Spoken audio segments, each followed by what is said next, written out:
Tapi saya ingin bertanya menyangkut masalah konsep tauhid. Gempa itu yang terjadi, kalau diawali dengan kondisi gempa, itu hari itu ketika mau dilaksanakan nomoni itu orang buat sesajian, dan yang melaksanakan itu orang-orang yang paham tentang agama. Saya tidak mengerti bagaimana praktek syirik itu dalam konsep tauhid. Ketika orang memulai melaksanakan sesuatu, dia laksanakan dengan sesajian, kasih makan, kasih ini, diberikan ke laut. Itu praktek yang dilaksanakan, dan itu dilaksanakan oleh orang-orang yang paham agama. Itu yang pertama. Yang kedua, dalam konsep sehari-hari kita umat Islam di kota Palu dan mungkin di tempat lain, kalau mau berhajat, mau bersyukuran atau apa, belum mau imam itu membaca doa atau memulai sebelum ada yang ditaruh di situ pulut, pisang, apa, dan kemenyang. Dan ini dilaksanakan oleh orang-orang yang paham tentang agama. Dan saya sering menyaksikan apakah ini masuk dalam konsep syirik atau tidak. Dan ini dilakukan oleh orang-orang beragama. Contoh yang kemudian, misalnya mau masuk puasa, itu budaya yang ada, itu belum mau melaksanakan, itu dianggap harus mengadakan baca-baca seperti itu. Ada pisang di situ, ada kue, ada pulut, ada telur, dilengkapi dengan kemenyan. Dan Pak Imam ini belum memulai mau membaca doa sebelum ada itu. Apakah ini masuk dalam konsep syirik? Ini dipraktekkan, dilakukan tiap hari. Nah, saya sering melihat seperti itu. Nah, apakah ini masuk dalam konsep syirik atau pelaksanaan syirik menyangkut dengan tauhid? Dan ini berlaku umum, Pak, tiap tahun. Nah, ini butuh pencerahan. Sehingga kita beragama itu cukup jelas dan paham sebenarnya bagaimana sih praktek hidup sehari-hari syirik. Dan ingat, ini dilakukan oleh orang-orang yang sangat paham beragama. Saya kira seperti itu. Terima kasih, Pak. Baik. Ya, Masya Allah ya pertanyaannya. Saya jawab dulu, Pak ya. Iya. Jadi sudah diterangkan tadi ya bahwa dakwah para nabi dan para rasul adalah menjelaskan tauhid itu apa dan mengingatkan bahaya kesyirikan.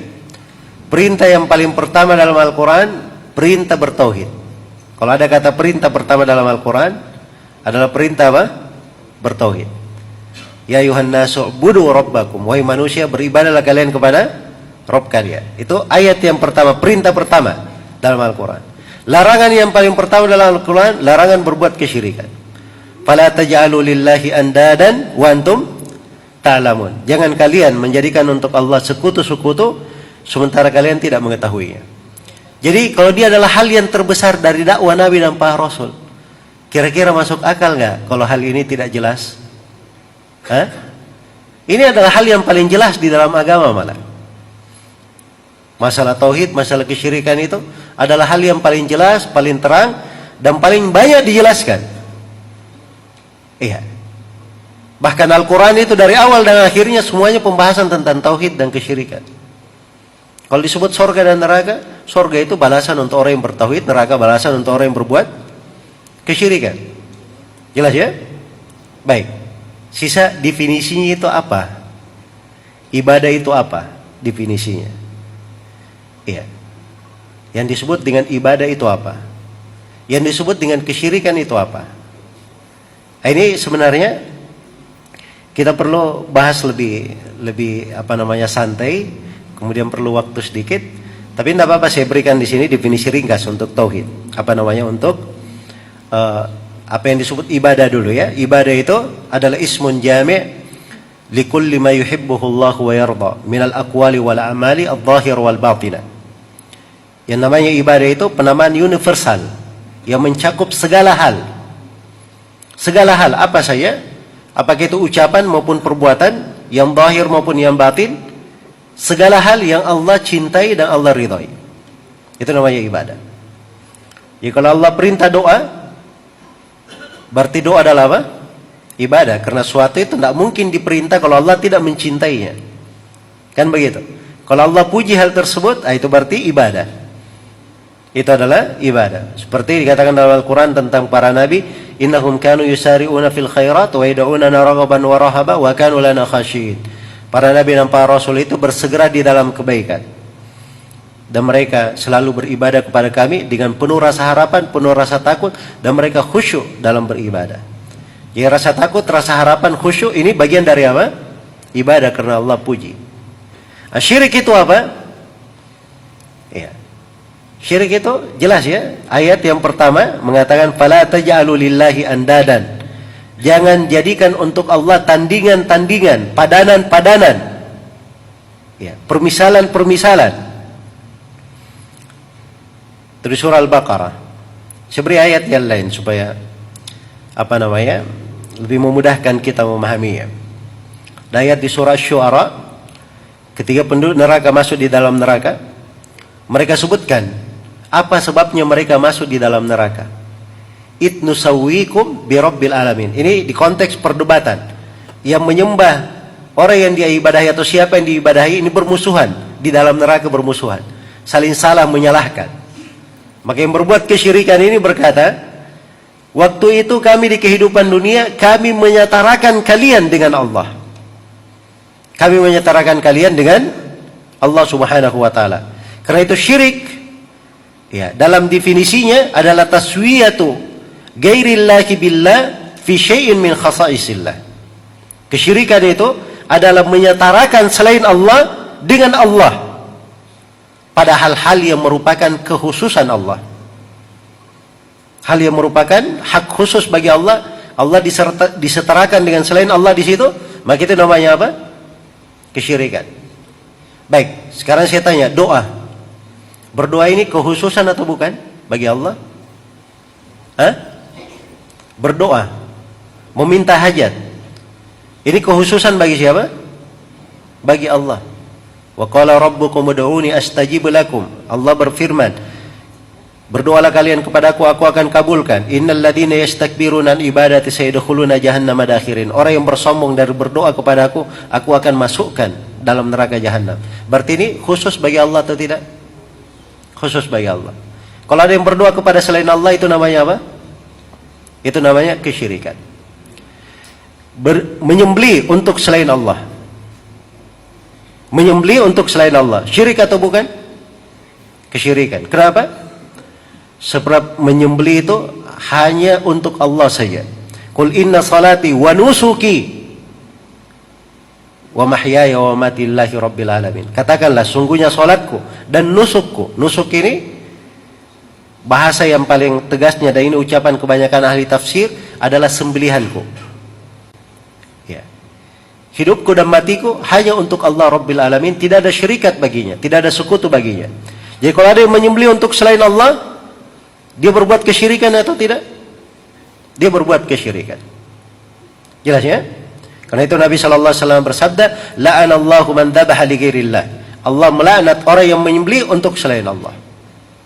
Iya. Bernadar. Bernadar ini ibadah atau bukan? Ibadah. Karena Allah Subhanahu wa taala puji nadar ini, orang yang menunaikan nadarnya, yufuna bin nadri. Orang-orang yang beriman itu yang dipuji, mereka menunaikan nadar-nadarnya. Berarti dia ibadah. Kalau ada yang bernadar kepada selain Allah, dia bernadar ke kuburan atau bernadar ke laut atau ke tempat-tempat yang dikeramatkan, ini boleh atau tidak? Ini adalah kesyirikan. Jelas ya?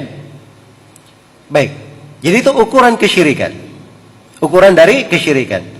Ya, sekarang kita masuk ke dalam, secara ringkas ya, kita masuk ke dalam pembahasan memberikan sesajian. Ya. Makanan-makanan. Ya. Yang dilemparkan misalnya atau diberikan misalnya ke laut. Dia kalau dalam bentuk sembelihan, kita sudah bahas ya tentang menyembelih untuk selain Allah. Kalau dia dalam bentuk makanan, ini bentuk makanan ini ketika dia melakukan hal tersebut dengan maksud apa? Dia melakukannya dengan menolak bala, ingin menolak bala. Kalau dengan maksud ingin menolak bala, siapa yang bisa menolak bala? Hanya Allah. Berarti memohon menolak bala kepada selain Allah, itu jelas masuk di dalam syirik akbar. Iya. Baik. Tidak mungkin ya ada orang yang membuang sesajian itu maksudnya, kenapa? Ya enggak, saya cuma mau buang-buang saja. Itu tidak mungkin, ada maksud cuma buang-buang saja. Maka orang itu dilihat pada maksudnya. Niatnya ini, maksudnya, niat seseorang itu kadang membedakan kedudukannya. Kadang bisa menyebabkan dia masuk surga karena niatnya, bisa masuk neraka karena niatnya. Iya. Pernah tahu ada orang yang masuk surga karena lalat, masuk neraka karena lalat. Bedanya tipis. Ya. Bedanya tipis. Dalam masalah apa? Masalah niat, dan mereka tidak mau menyembelih untuk selain Allah Subhanahu wa taala. Baik, itu definisi ya. Jadi kalau kita masuk di dalam rincian, banyak rinciannya. Kemudian yang kedua yang perlu saya terangkan, bahwa syirik itu terbagi dua. Ada syirik akbar. Syirik akbar ini yang mengeluarkan dari keislaman. Dan ada syirik asgar. Syirik asgar ini syirik tidak mengeluarkan dari keislaman. Kalau syirik asgar itu, tadi yang saya sebutkan beberapa contoh, itu contoh-contoh syirik akbar ya. Kalau syirik asgar itu, dia itu terkait dengan mempersekutukan Allah dalam lafaz. Misalnya dia bersumpah dengan selain nama Allah. Iya. Atau dia menyandarkan sesuatu sebab kepada selain Allah. Jelas ya? Sama seperti misalnya kalau ada orang yang makan makanan. Iya. Ya, makanan dibaca-baca ya kalau di ininya. Nah, ini kalau di kalimat dibaca-baca ini, itu dilihat pada maksudnya apa, tujuannya untuk hal itu. Dia jadikan sebagai sebab apa? Kalau dia misalnya sebagai suatu sebab, karena ini acara tertentu, kita buat makanan, kita baca-bacai, dijadikan sebagai sebab, ini namanya membuat sebab yang tidak disyariatkan. Dia itu masuknya bisa dihitung ke syirik asgar, dan bisa dihitung ke dalam penyelisihan saja. Hal yang tidak disyariatkan. Iya, masuk ke dalam hal yang tidak disyariatkan. Baik, jadi ini secara umumnya, dan ini sekali lagi perlu untuk mungkin perlu dirinci dari pembahasannya. Tapi apa yang ditanyakan oleh Bapak tadi, ya menunjukkan adanya semangat kebaikan, dan ini memang hal yang sangat penting di dalam kehidupan. Ya pokoknya seorang muslim itu pada segala hal yang hak Allah di situ dikaburkan, jangan dia dekat-dekat ke dalamnya. Karena hak Allah itu yang harus dia apa? Yang paling dia jaga. Hal yang paling dia jaga. Baik.